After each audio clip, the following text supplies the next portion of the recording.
let's go to race number 3, the Carver's Buffet Handicap over the 1,200 metre journey. We're going back to the trials. This was Icy Maiden at Larkhill on the 29th of March. It was always up on the speed for Ben Kennedy. Harkham Grace on the outside. But Icy Maiden proved too strong in the run to the line. Icy Maiden, and on the outside, these two have sped right away from them here in the last couple of 100 metres, where Harkham Grace on the outside and on the inside for young Ben Kennedy. Icy Maiden there, stride for stride as they come down towards the line, and Icy Maiden on the inside just does the better, and Icy Maiden wins. She's quite a talented sprinting mare, is Icy Maiden, Matt, and that was a classy trial. She had plenty up her sleeve, she showed speed, drawn awkwardly out in barrier 11, but she's got the tactical speed to begin and probably place herself outside the leader. From there, she's going to be extremely hard to beat after the claim for Ben Kennedy. She's got a good fresh record, a great record at the distance, and the famous colours of Contract Racing that we saw get carried to victory by Crystal Lily in the Golden Slipper. Be good to see them racing at Ascot on Saturday. She's going to be extremely hard to beat, Icy Maiden. All right, let's go back to the midweeks. This is at Ascot on the 7th of April. Young Kira Yule rode a great race aboard Go Buster, and he proved too strong for Jaw Dropper. All honours must go to Kira Yule. I thought it was an outstanding ride aboard Go Buster. 2 lengths, Bluff Point trying to push off the fence, and Go Buster lengthening stride coming at Jaw Dropper. Jaw Dropper's off its feet. Go Buster's levelling up. Go Buster reaches the lead in the shadows, and after a perfect ride... Go Buster was beautifully placed back to midweek grade last start. A superb ride, as you said, Matt, by Kira Yule, and was too good, sitting off a fast speed and letting down nicely over the final stages. Drawn barrier 6, he's going to get a similar run once again, has the claim for Kira Yule, 51.5 kilos. This is a little step up, and I think there just might be a couple of better, sharper runners in this race on Saturday. Certainly couldn't agree with you more. A few of those runners quickly. Josh, Mega Steel resumes for Russell Stewart after a small break. General Albert back now in the stables of Stephen Ryan. And I thought Wolf Dreams was a better effort last up, especially Mega Steel and Wolf Dreams. They're the class runners of these race, but they're both just sort of struggling to find their best. Yeah, I was a bit disappointed with Wolf Dreams last start, whether he's taking a little while, he's fat inside to reach peak fitness. Mega Steel, I don't know if he's a 1,200 metre horse personally. No. His trial was adequate. I think he's a place chance. For General Albert's a big watch horse. He can sprint well fresh, and he ran some terrific races in good form races going through the spring last year. Secret Courier was good last week, finishing 3rd at big odds. The one I like in the race, 11, Mr. Nikovsky, I think he's come back in terrific form, Matt. Impressive winning at Pinjarra with a dynamite turn of foot.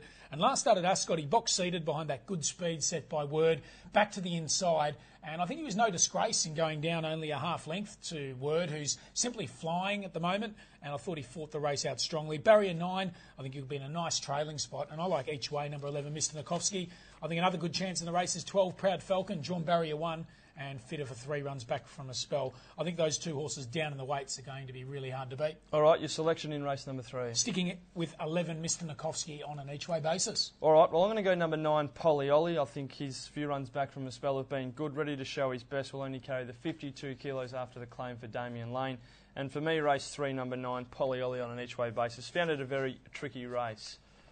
Well, race number 4 on the program is the first of our feature events, the Winning Edge Presentations Grandstand Cup, a listed event. Josh, it's been a great race. I think Megatic took out the race last year and defeated Tarzi, but years prior there's been some good winners. You've got the list in front of you. They have Megatic beat Tarzi, and the great local champ in Scenic Shot in 3rd place last year.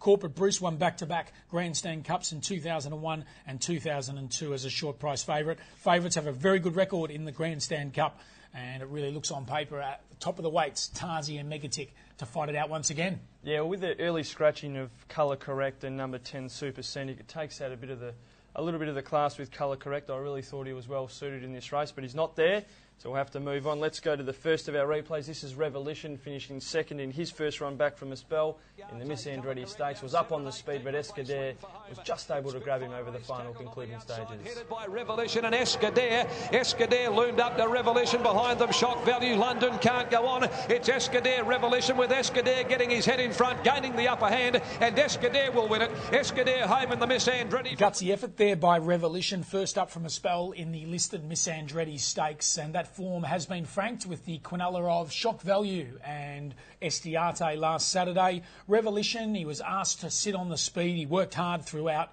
and he fought back strongly over the final stages behind Escudero. He has won over 1,400 metres, but it was against his own age at Bunbury. from what I remember from the Patrons Plate. This is a different story, 1,400 metres against genuine Group 1 local animals. And Barrier 2, there looks to be good pressure, Noble Steed, Late Night Flight, all pushing forward and probably challenging him for the lead. I don't think he'll hold them out, and I think he might box seat behind the speed. He'll run honest. He's going to get that beautiful run, but I just don't think he can match the top two on class. Yeah, they look to have a bit of class on their side. Josh, let's go back and have a look at Tarzi finishing second behind the mighty Marasco in the Group 3 Strickland Stakes last start. This was over 1,800 metres, was travelling very strongly on the home corner, Tarzi. He wasn't have the same finishing burst of Marasco, who dominated him and sprint past him and scored in very impressive Moves up to Tarzi, Parnham draws the whip, Tarzi, Marasco, Stake hasn't moved though, and Marasco dropped off Tarzi and stormed away to win it. Marasco. There's not many horses in Australia that can match the finishing burst of Marasco, and Tarzi wasn't disgraced there in the Strickland. He also wasn't disgraced in the Hyperion. He did have every chance, but Marasco's a genuine star. Drawn Barrier 10 is going to have to give Megatic a little bit of a start.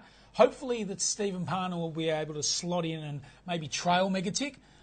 Depends where he'll be able to get 1,800 back to 1,400 metres, but Tarzi definitely one of the leading chances in this year's Grandstand Cup. What about Megatic? Josh resumes with 60 kilos. He won the race last year with 58.5. He has won with 60 kilos in the past. He's got a good fresh record, a good record at the distance. Looks the horse to beat. If the real Megatic turns up, he's a genuine Group 1 winner. He won the Kingston Town Classic as a 3-year-old. He was able to win the Northerly Fresh, a listed event with 60 kilos last time in. From Barrier 7 with the good speed, he'll probably just slot fourth with the beautiful camp on the speed, and I think he's the clear top pick in the race. Number 1, Megatic. He's all class, and if he returns anywhere near his best, I think he can beat Tarzi in the Grandstand Cup. Is that the way you're going? Going with Megatic to defeat Tarzi. Same with me, Josh. Race 4, number 1, Megatic on top in the Grandstand Cup.